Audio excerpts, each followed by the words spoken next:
So if this is your first time looking at us or seeing us in this channel, please kindly do well to join, subscribe so you can get further along with us.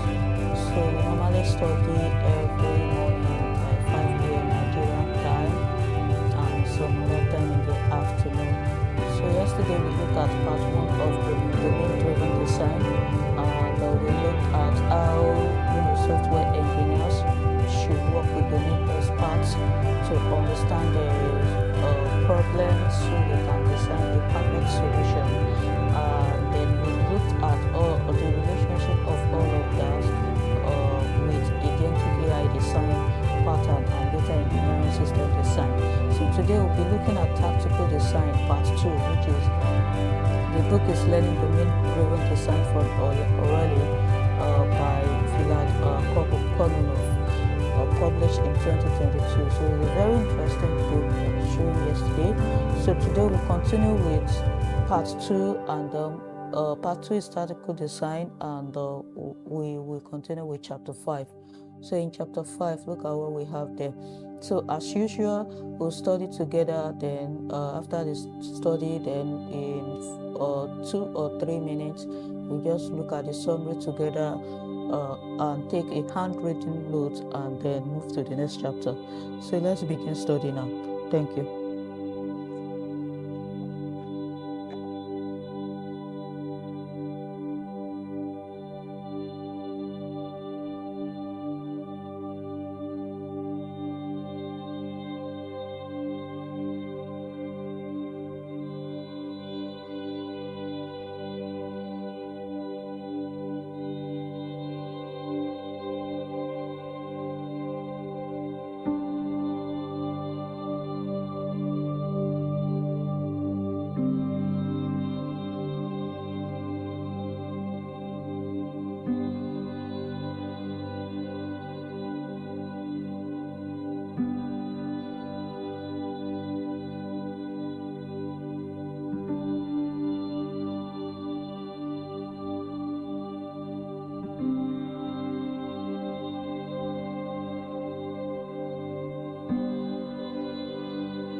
Alright, everyone.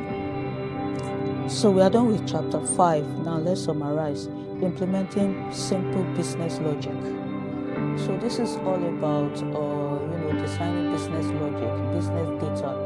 When you are building backend, for instance, you have to design how the backend will collect data from the front end and store it in the database. That is simply called the business logic. So those are called transactions. So information and operations are coming from the backend or front end to the backend. Information and activities collected from the backend to be stored in the backend is actually called the business logic or transactional data.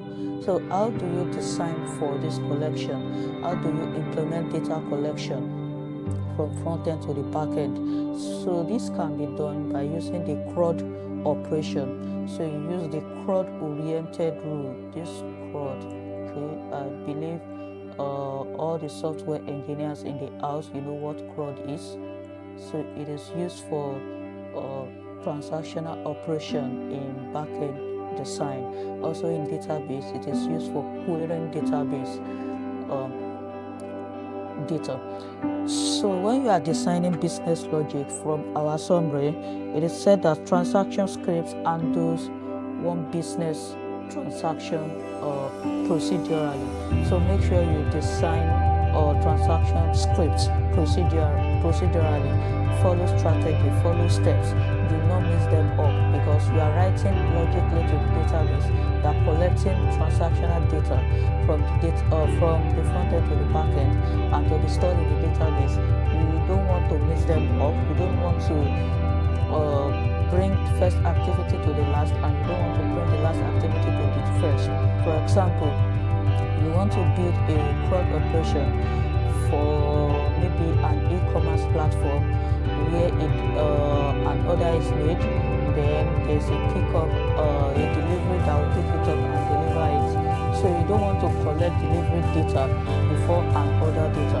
You have to collect an order data first, and then the processing data, and then the delivery data in that order. So that is what they mean by transaction script handles one business transaction procedurally. Then 2, every transaction must fully succeed or preserve a valid state. So if a transaction doesn't succeed, then it is not complete, it is not valid, and it is not implementing an optimum business logic. So every transaction must be complete and must be valid. For example, in an e-commerce platform, and I made an order, and then I made a payment for the order, and then the order is not delivered. So maybe the payment was not processed, and then the order is not delivered. Then the transaction is not complete, and the customer has the right to query the customer care. What is wrong? Why is the order not delivered? Because payment has been made. So every transaction must be fully succeeded before you can call it complete. So retries require idempotency and concurrency protection. So every transaction must be idempotent.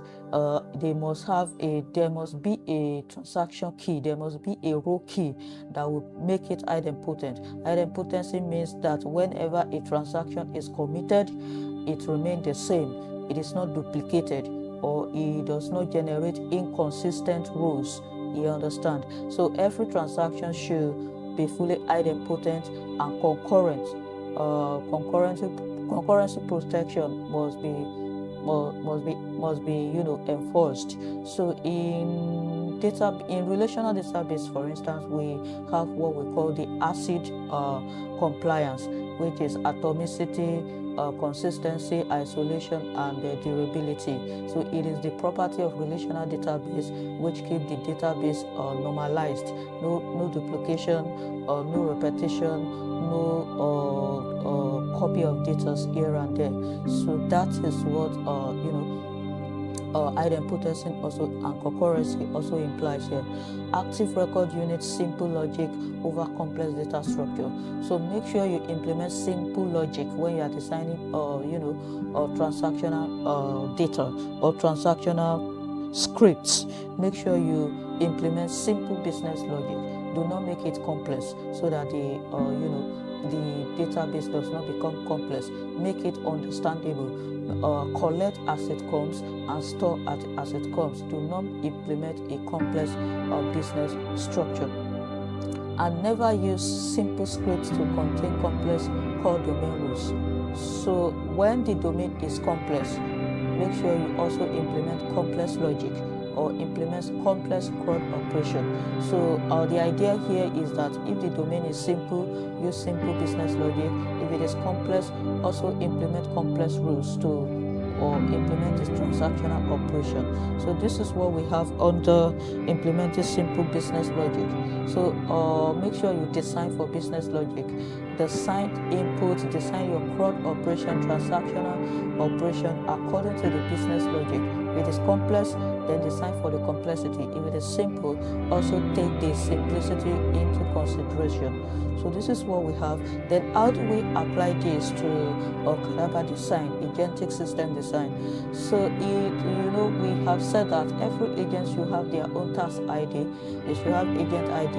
All tasks should have task ID, and every agent should have correlation ID. Correlation ID is what map agent ID to task ID, so you can trace every activity that is going on in the system. You can trace a task to an agent, you can trace a memory to an agent, you can trace an operation to an agent. So in CADABA, cognitive architecture design for multi-agents, for autonomous business agents, you should use transaction scripts for deterministic supporting operations, okay, as well, such as document conversion, agent registration, scheduled ingestion, configuration update, and simple notification. So use transaction scripts as well when you are collecting data from the agentic system. Agents also generate data because they interact with business application. All their information is also data. So to store this data, you also make sure you take into consideration the problem that the agent is trying to solve. So you collect data from the agent based on what the agent is designed to do. So you will not collect a registration information from a document conversion agent, for instance. No, it will give you wrong information. And you will not collect information from an ingestion agent to be stored in the database of a document conversion agent. No. So make sure you design corresponding transaction scripts for specific agents based on their task. So this is what we have in chapter 5. Now let's continue to chapter 6, where we want to study tracking complex business logic. If you are just joining, please kindly subscribe and encourage us to do more. Okay, thank you.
Alright guys, so chapter 6 talks about tracking complex business logic. So how do you track complex business logic? Chapter 5 we look at how you design transactional scripts. So here now we want to consider how can you tackle complex business logic. So remember in the previous chapter we said if the business logic is simple, designed for simplicity. If it is complex, also designed for the complexity. And then the script is always transactional because it is CRUD operation. So to tackle complex business logic, make sure you implement a domain model, implement complex rules, behavior, and invariant. So before you design the system, you design the data model, how the data are interconnected. So in data engineering, we have what we call data modeling, where you design the star schema and the snowflake schema. So in the star schema, we have the fact and the dimension table. Dimension table holds information about the transaction, and fact table holds numerical information about the transaction, and keys, the numerical keys that also connect the tables via what we call the foreign key. So the primary keys of dimensional table are foreign key in fact table, and then the tables connect together through the primary key, the dimension, and the foreign key in the fact table. So sometimes the dimension can change slowly. We have slowly changing dimensions. We have type 1, which does not keep history, that is, it does not keep any record of change. We have type 2, which keep history, it keeps record of changes whenever there is a transaction. So point number 2, value objects are immutable concepts identified by their values. So every object must be identified by their values. Okay, every object must be immutable and be identified their values. So immutability means that they do not have variance. Okay, so you should make the system invariant. If you see in point 1, it says domain model implement complex rules, behavior, and invariance. They are immutable. They cannot change. They do not change. So when you design a transaction for a particular domain, it should remain like that forever, unless the system wants to change, unless the business logic changes. You cannot change the rule or the object that you have designed for. So they are immutable. They are invariant. They do not change. Aggregates are consistency and transactional boundaries. So instead of changing business logic all the time, instead of making them mutable or variant, you can design for aggregates. You can take aggregate of the data instead, so that you can have consistent and transactional boundaries in the system. So aggregation allow you to have your original transaction scripts, and then a derived table that still keep the transaction boundary in the system. So aggregate table are derived table. Aggregate logic are derived logic from the predefined business logic. External components modify an aggregate only through its roots. So if there is an external component that want to modify the aggregate, the external components should modify the foundational business logic first before modifying the aggregate, because the aggregate feed from the business logic.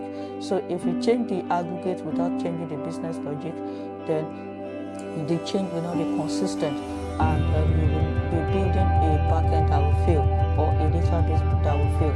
So external components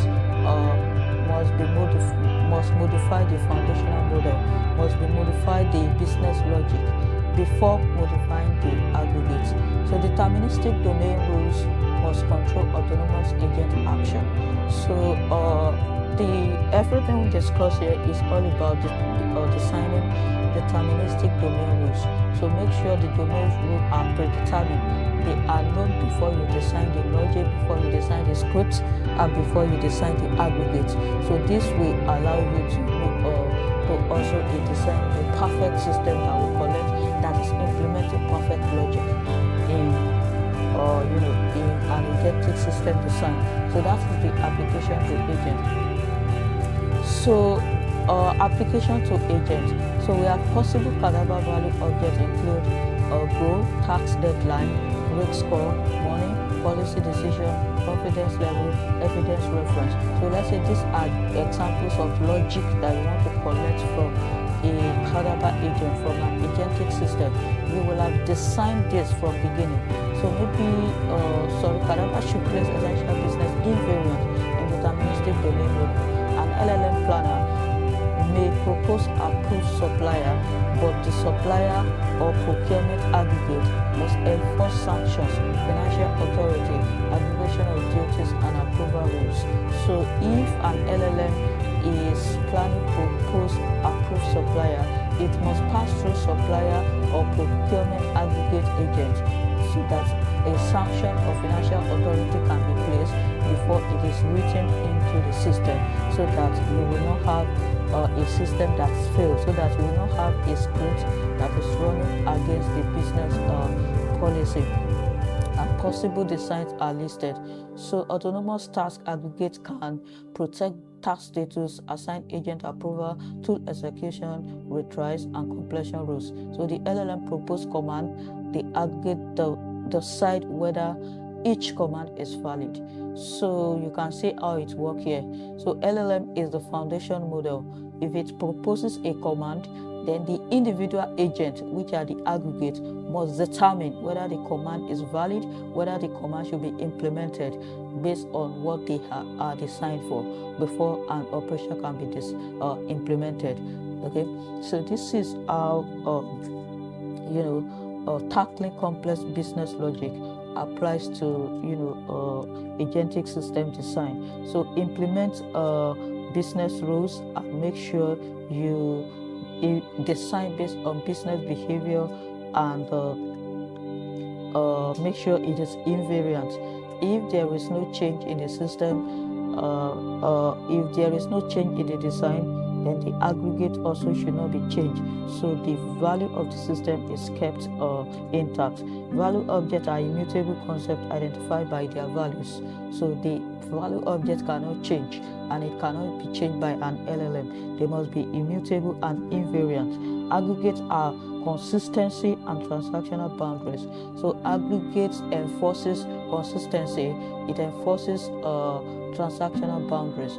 So when there is an aggregate, a foundation model cannot just bring an enforcement or an approval that is not designed into the system. It will be bounced back at aggregate level. So deterministic domain rules must control agent action. So everything must be deterministic. So you must predetermine everything. Do not allow the foundation model to make any change to the system without passing through the individual agents who are the one implementing the actual business logic. So that's that about chapter 6. So now let's move to chapter 7, modeling the dimension of time. So the theme of the book is learning domain-driven design. So if you're just coming, please like and subscribe to our channel so you can get more information from us whenever we post a video. So now let's study dimensional modeling together. If you have any contribution or explanation, please kindly put in the chat. Thank you.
Alright, so let's take a summary of chapter 7. So chapter 7 focus on event sourcing, modeling the dimension of time. So this is just like time modeling or time dimension modeling. So time has to do with real-time information, getting real-time transactional data from your application in and then storing directly in the database as is. So this system of design is used in e-commerce, where someone places order, you pay for the order, payment is processed, a delivery is notified, and then the order is being picked up and delivered to you. So it's an event streaming. Real-time ordering like fast food, all those things also use this system. So event sourcing store changes rather than the overwritten histories. So event sourcing or event streaming is not a type of design that stores historical data. It doesn't store historical data. It collects real-time data and stores it. So it has to do with streaming, real-time, collecting data from application in real time, collecting data from front-end and storing in back-end in real time. Okay, so the summary we have here are event sources store changes rather than overwritten history. So events are the source of truth for rebuilding aggregate states. So if you want to build aggregate states, you have to use event as the source of truth, because the information comes in real time from event hub, from event streaming, from streaming data. So you get information from the data in real time as it is being delivered, and then you can take aggregate from them and store the aggregate in your historical data for analysis. One event stream can generate several task-specific projections. So you can generate several tasks from a particular event. For example, I will always use e-commerce as an example. So maybe, for instance, in an e-commerce, I place an order. I place an order for book A. I place another order for item B. I place another order maybe for shoe C. In only my name, only my account generate like 5 orders. So all these orders will be submitted at the same time. Okay. So and these are like 5 tasks, 5 orders generated by only my account. So these are several specific tasks that are projected and combined together, into one database in my account. And then when I pay, the payment that I made will go into individual order. And then when those payments are submitted with respect to the order, then all the orders will be collected from my account, packaged, and then delivered to me. So event sourcing improve audit, debugging, and historical analysis. So if you design for event sourcing, your platform will be auditable. Your data will be auditable because you will see when transaction is made and the time it is made. So it will be, there will be source of truth, and there will also be separation of concern, because every item submitted will have a time attached to them, and then they will have a lineage where you can track how it is being processed. Then it improved debugging and historical analysis because everything has an origin. Use it only when the business value justify its complexity. So event sourcing should not be used for every design. It should not be used for every state or design. You should use it only when the design justifies it. You should use it only when the business complexity demands it. Okay, because there are times that batch processing can be useful. So if you are using event streaming in all those areas, you'll be building an expensive system instead of implementing a simple batch processing. So also in agentic system design, so event enable audit, replay, evaluation, and improvement of autonomous behavior. So for example, there are some agents that should implement event sourcing. There are some agents that should implement batch processing. So they should record structured reasoning summaries, evidence, policy results, and action provenance, not private chain of thought. So when there is need for it, you should always also implement event sourcing in your agentic system design. So for high risk operation like procurement, supply chain, where you have to deal with contracts, vendor onboarding, and so on, all those ones can be event sourcing. You can implement event processing or design for those ones. So workflow record structured events. So make sure all the workflow are also structured based on the events that is generating them. So this is event processing. It enables you to get to design for real-time operation, real-time data collection, real-time system, real-time transactional operation in business logic. So let's now go to chapter 8. So chapter 7, we've been from this second part, we've been discussing how you can tackle business logic. For instance, chapter 5, we look at implementing simple business logic. In chapter 6, we look at tackling complex business logic. In chapter 7, we look at how you can model the time, how you can model dimension of time using event sourcing instead of implementing batches. So in chapter 8 now, we want to look at architecture pattern. So I think we are gradually moving to the technical parts now. So let's study architecture pattern. If you are just joining us, please kindly like and subscribe and read along. Okay, thank you.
So in chapter 8, we have architecture patterns. So how do you design an architecture for a domain-driven system? So remember, what we are learning is how you take domain into consideration when you are designing a system. Okay. So, before you design architecture, you will have met with the domain experts, the business process managers, and the business owners, and then you will have gathered requirements from them using Q&A. And now, you cannot just design a system that you don't have understanding of or that you don't understand the problem it should solve. So you will have known the problem, learn the problem and the solution from the domain experts, and then your own is to design solution based on the problem that you have gathered requirement of. So after gathering requirement and you want to develop your architecture, after gathering requirement and now you understand the requirement and you know the solution, the next thing is to design your architecture. Architecture is just like the blueprint or blueprint of your entire solution, how it will look like technically when you deploy them into production. So architecture keeps business logic separate from technical concerns. So you have the business problem, you have the business logic, and then you have your technologies that you want to use. So architecture helps you keep business logic separate from technical concerns. Okay, and then layered architecture suits transaction script and active record. So you can implement layered architecture. So layered architecture take every step into consideration. You have the UI, you have the API interface, you have the applications, you have your backend application, you have your database, you have your networking, and then everything is interconnected. So all the tools you will use for these things, they are your technical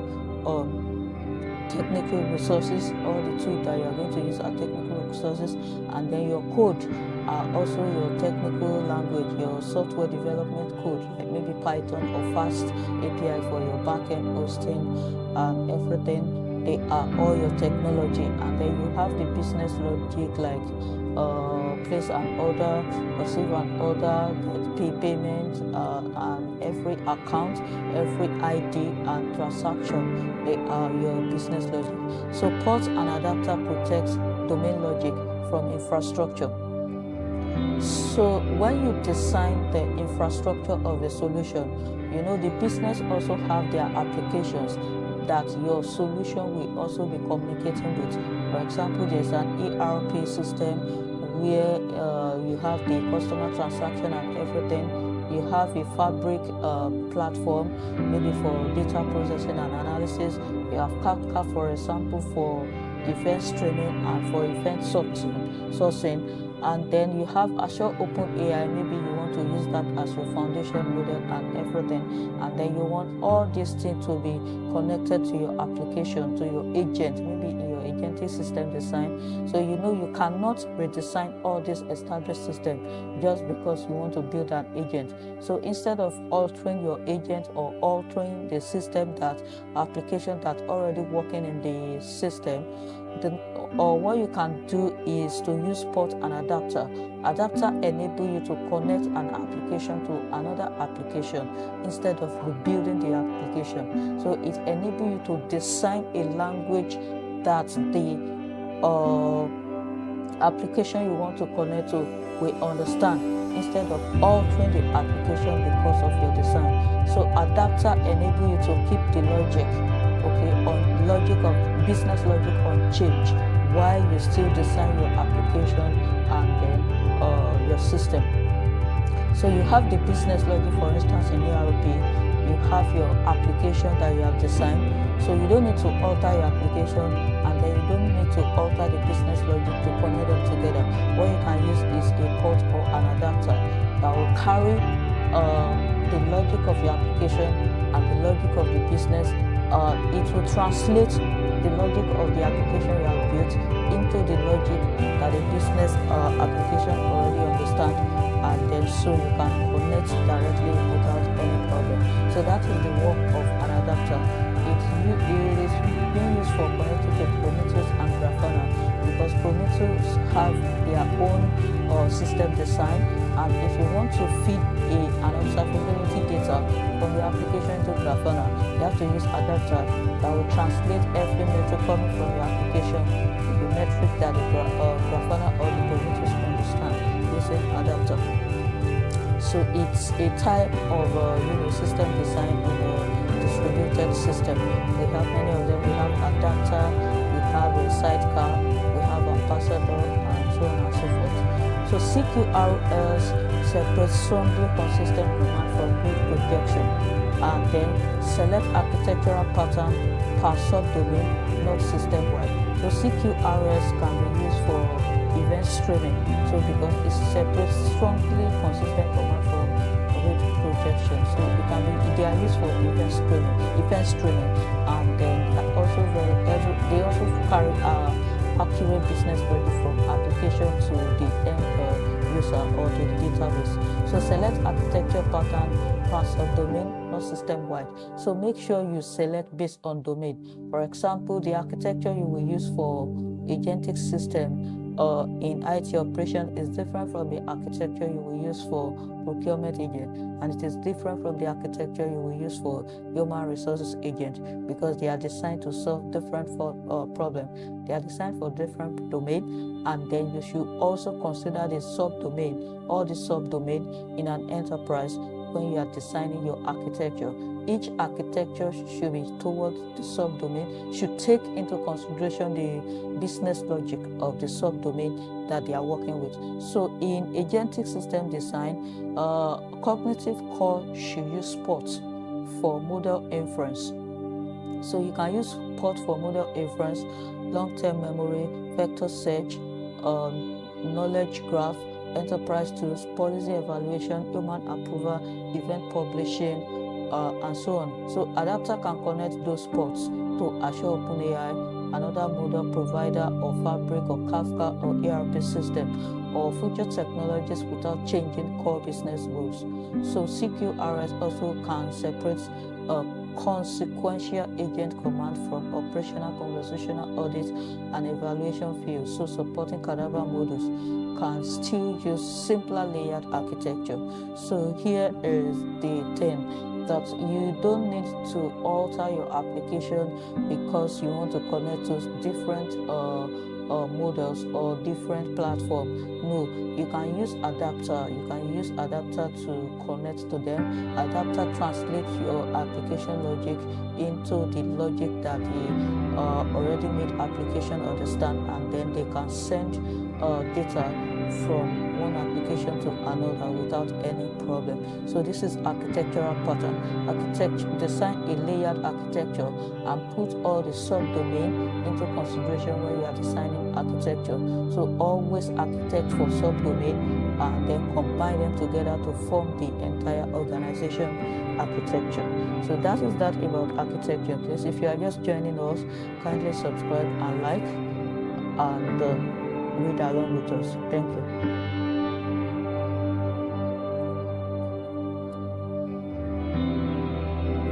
So we'll now be starting chapter 9, communication patterns. So let's study and then we'll take the summary together.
Right, everyone. So let's look at where we have studied communication patterns. So here we look at how you design for communication patterns in domain-driven design. Remember in chapter 8 we said we should design architecture for each subdomain, not general architecture for all the domains. So each subdomain should have their architecture pattern, and then each subdomain here in chapter 9 is saying that they should have their communication pattern. And we have different communication patterns, so which is what chapter 9 is talking about here. So communication pattern, we have a model, translation, protect, bounded context. Remember we said bounded context is how you make sure each business logic is bounded to that business. It is not carried over to another business domain. So every domain have their logic, and the logic is bounded to them. And if a domain must share logic, they must do that through what is known as contracts, which we spoke about yesterday. So model translation protect bounded context. So communication is also bounded. Communication happens within subdomain, and if it is going to go beyond, move from one domain to the other, then you should design specially for that. So stateless translation happens during communication. So communication can be stateless, it can be stateful, it can be synchronous, it can be asynchronous, it can be CQRS based, it can be Saga based.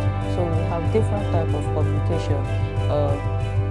We also have event-driven communication, which has asynchronous and can be stateless as well. So let's look at this communication pattern. So stateless translation happens during communication. So a PROC, API gateway, or message transformer converts one model into another without retaining long states. So stateless does not keep states, it does not keep memory, just like we have in working memory of an agentic system. So working memory just keeps what the agent is doing currently, but it does not store it as historical memory. So it is just what is happening now. An example is caching, using Redis cache. So caching is used for storing stateless information that you don't that you can just come back to maybe in a range of 5 minutes or 10 minutes, and after, if you are talking about 5 days ago, 10 days ago, you can no longer find it in stateless memory. Those are stateful, they will have been stored in the database. Synchronous translation may be embedded or moved into an API gateway. So an external gateway can also expose several versions of a published language. So synchronous translation can also be used where an external gateway exposes several versions of a published language. So synchronous publish several versions of a language. So you just have synchronous, you have one source of information being diverged to several application within the system. Then we have asynchronous translation, which uses a message proxy. So this can use a message queue like RabbitMQ or Azure Service Bus. They carry asynchronous messages from one source to the other. So they transform or filter events before sending them to downstream. So they make sure that messages are transported using correlation or event ID or message ID, and they map each message from source to the specific application that needs it. So it ensures that messages are event-driven, asynchronous, and then they are mapped from source to the target. Okay, so they do not miss the target. Then we have stateful translation is required for aggregation. So when you need analytical platform, when you need batch processing or analytical storage, you can implement stateful translation. Or an example is Kafka, publisher and subscriber. So a topic can publish a message while the subscriber the subscriber subscribe to the topic and get information from this topic, and then store it as stateful information that you can persist in the database. So Azure Event Hub can be used for this.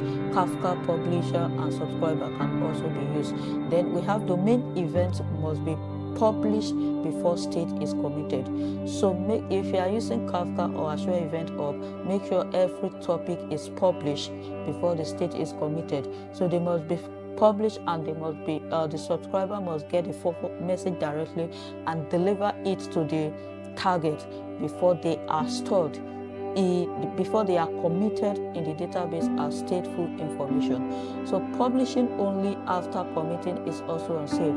So make sure you don't publish after committing, because the information has not been taken to the target yet. The transaction is not completed. Why are you committing it? So in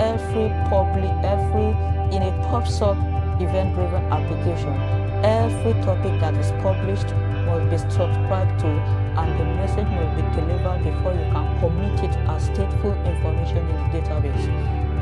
Outburst patterns solve the dual write problem. So state changes and outgoing events are written in one database transaction. So every state changes are kept in one database so that you don't have different information. So outburst delivery is at least once. So outburst, this can be implemented by using what we call message queue, or Azure message queue can do this.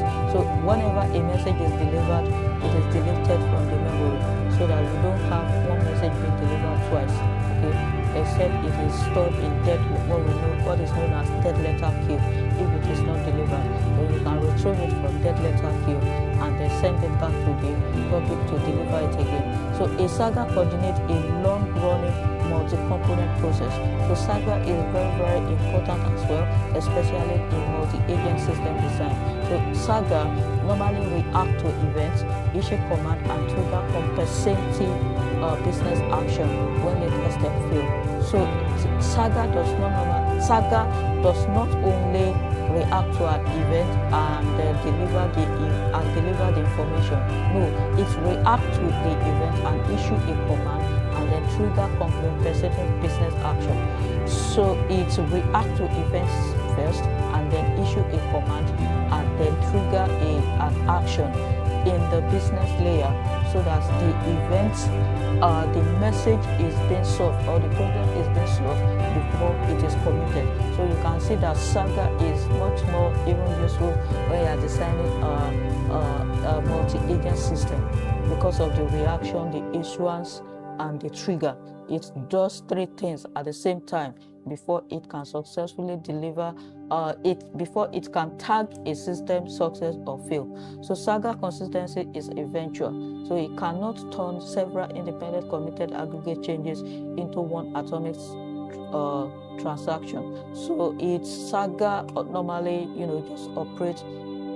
One event has to be completed before another one can happen. So it does not carry multiple information at the same time. So it does not commit multiple aggregates at the same time. So it is eventual consistency, not immediate consistency. So because it's used for event-driven non-relational database operation. So a process manager handles more complex workflow. So what is the difference between Saga and a process manager? Saga commonly map event to command and then trigger information, trigger the business application to act. Saga map events to a command and then it issue a trigger to a business application to act on the process. While process manager represent a complete business process with explicit identity and state. So process management is derived from business process management or business process intelligence. So it is a complete business process with explicit identity and state. So complete business process in the sense that you have all the layers of your architecture or information from the front end to the back end, then to the database, and then it is committed as permanently in the database. That is a complete business process. That is not Saga. Saga get an event and then issue a command for the event to be carried out, and then it triggers the application to act based on the event. It is also used in event processing. So these are the various types of communication we have: stateful, stateless, synchronous, asynchronous, saga, publisher, subscriber, event driven, and then we have business process management. So in summary, we have that translate foreign model at bounded context boundaries. So every foreign model should operate within some domain context boundary. Stateful translation is needed when data must be combined or accumulated. The outburst pattern reliably connects state changes to messages. So we have outburst pattern which connects state changes to messages, and then we have the saga pattern which coordinates a simple multi-transaction business process. Saga pattern receive an event and then issue a command and trigger the business application to act on the event. A process manager controls complex branching workflow state. So process manager is just like the CEO that oversees the entire operation happening in the system from the start to the finishing, and then to the commitment of the information into the database. So this is what we have today. So in this part 2, we have studied chapter 5, implementing simple business logic. We have studied chapter 6, tackling complex business logic. We have studied chapter 7, modeling the dimension of time, where we discuss event-driven architecture, and then we have studied chapter 8, where we design architecture pattern, where we say use layered architecture and design an architecture for each subdomain, not one architecture for every domain. And then we looked at chapter 9, where we look at communication pattern, we look at stateful and stateless design, we look at outbox design, we look at saga pattern, we look at synchronous and asynchronous design, and we look at entire business process management design. So this is the end of part 2. When we come back again, maybe tomorrow morning, we will be looking at applying domain-driven design in practice, and then we'll be beginning our study from chapter 10. So our pattern is we come, then we study, we review together, and then we study again. So see you tomorrow. Bye for now. And please do like and subscribe to our channel so that you can read along with us, okay? Readers are leaders.